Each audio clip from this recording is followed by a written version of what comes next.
Today we talk about VW engines. Are they good? How much horsepower they make? How much do they cost?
I'm chasing a color shadow right now. Really?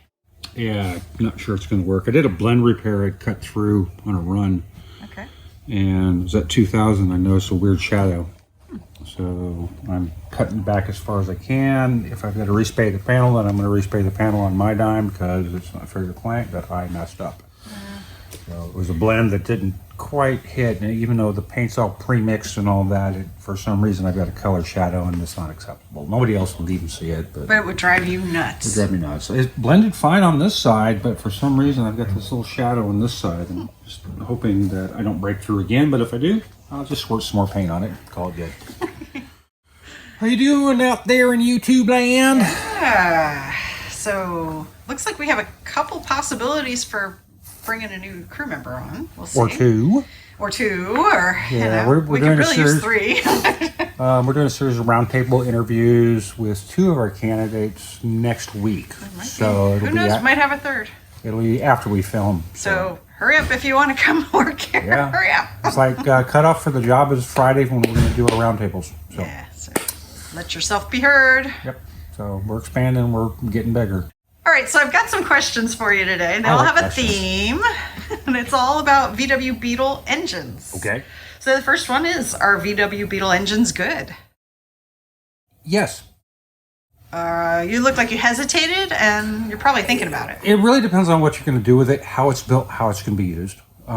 So you can make some monster power out of these things, like drag race numbers for 0 to 60, and God knows how long or how quick, and but they're short-lived. You can have a 36 horsepower engine that'll last forever, but it doesn't go very fast. There are a couple things that you can do to minimize wear on the engine, because you're going to get wear on the engine no matter what. Yep. Do your maintenance, and if you really want to get out of the box bigger horsepower without too much modification, you can do a Type 4 upright. We've got a couple of them here in-house right now. One of them's in Fast Herbie and one of them's in Ferguson. So. Oh, cool.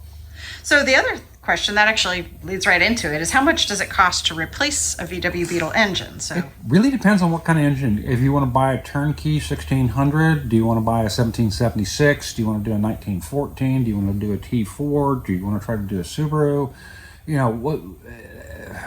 I have a custom built engine, a 1914 in my personal car Puddles, and I bought all the parts at my cost, and it was well over $13,000 eight years ago. Wow. So it's like the best of the best parts went into that, and then it was assembled by Ed.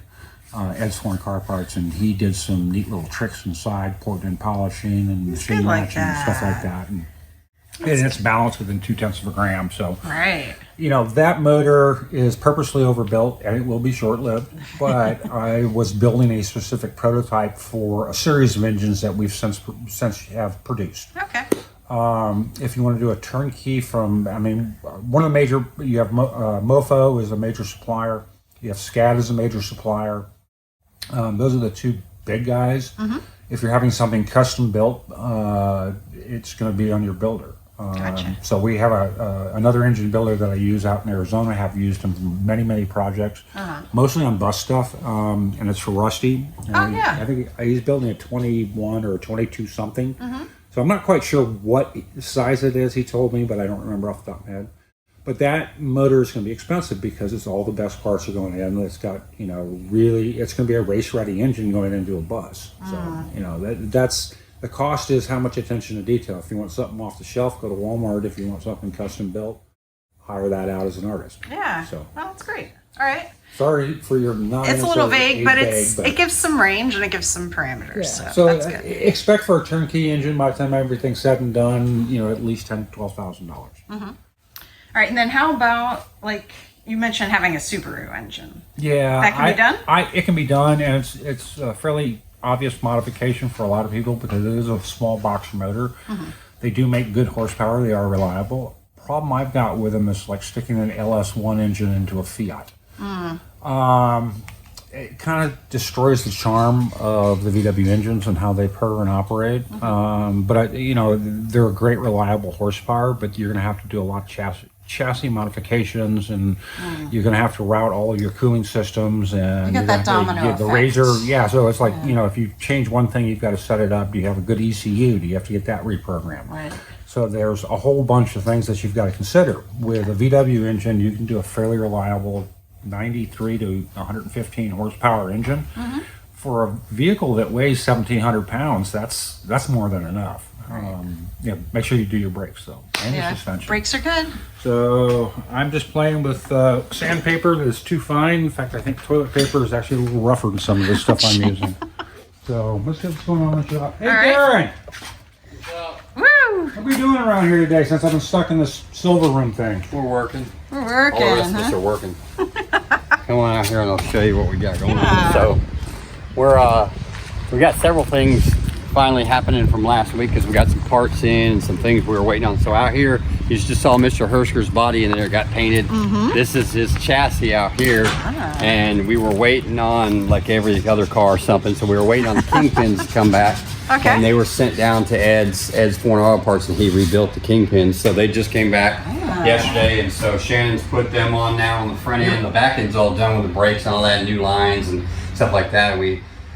He did a lot of the work on his own chassis, but we're going to do some other stuff. We got new tie rod ends and all that stuff on there, new shifter, new air control knobs, new e-brake and stuff like that. And then when the body's done, we'll mate it to this, and he got his engine all tuned up. He had an old engine sitting back there in the back. original engine, so we'll put it back together. And so that's one thing going on. And then we're gonna go back in here now and check some other cars. I got Mr. Cabral's back inside the back here. He's waiting on a couple things we're gonna try on him to get him going again.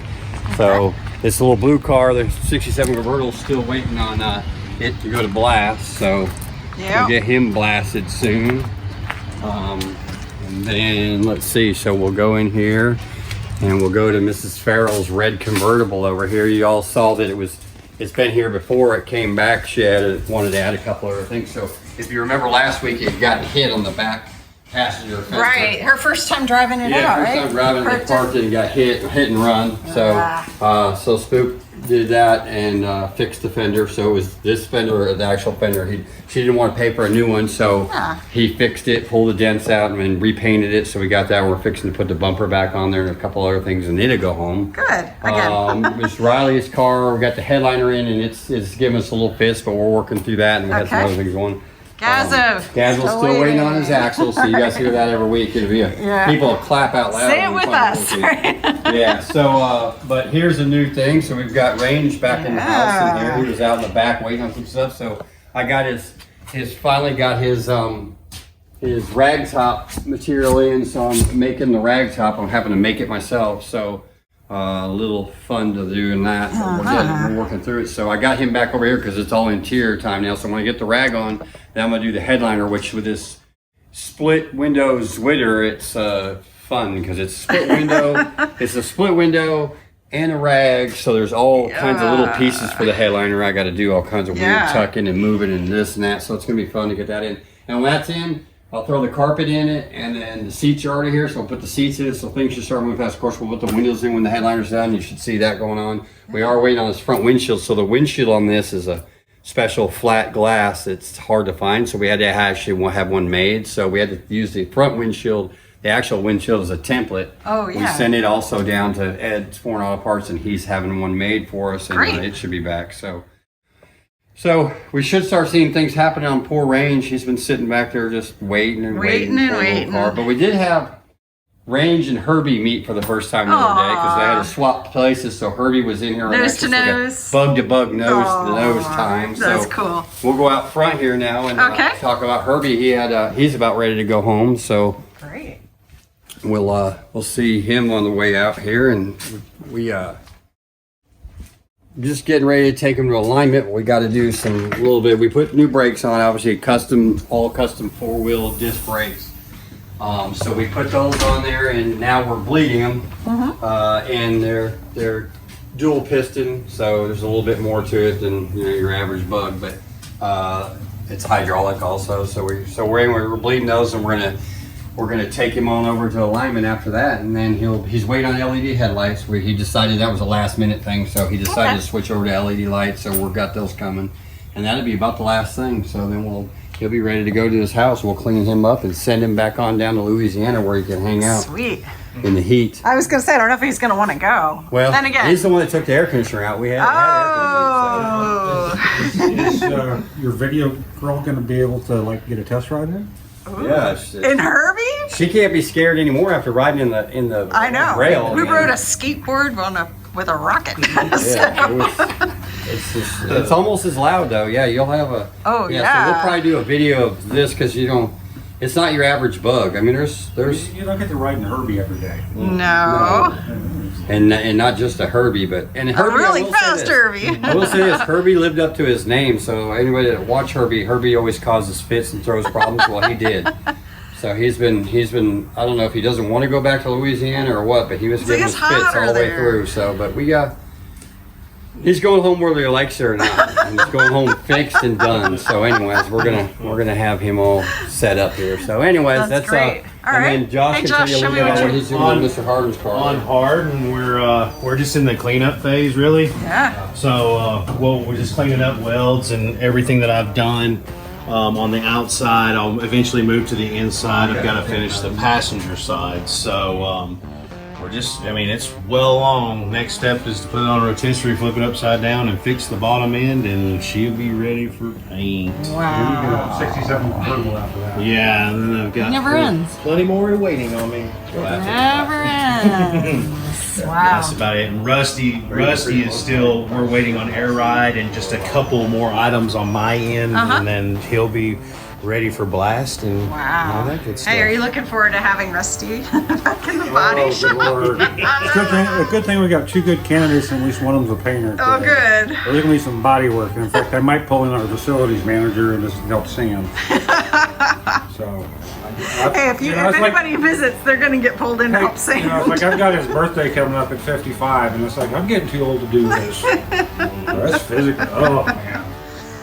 All right, guys. Any final words? No, not really. All right. We're good to go. All right, you guys know what to do. Bye, Bye, people.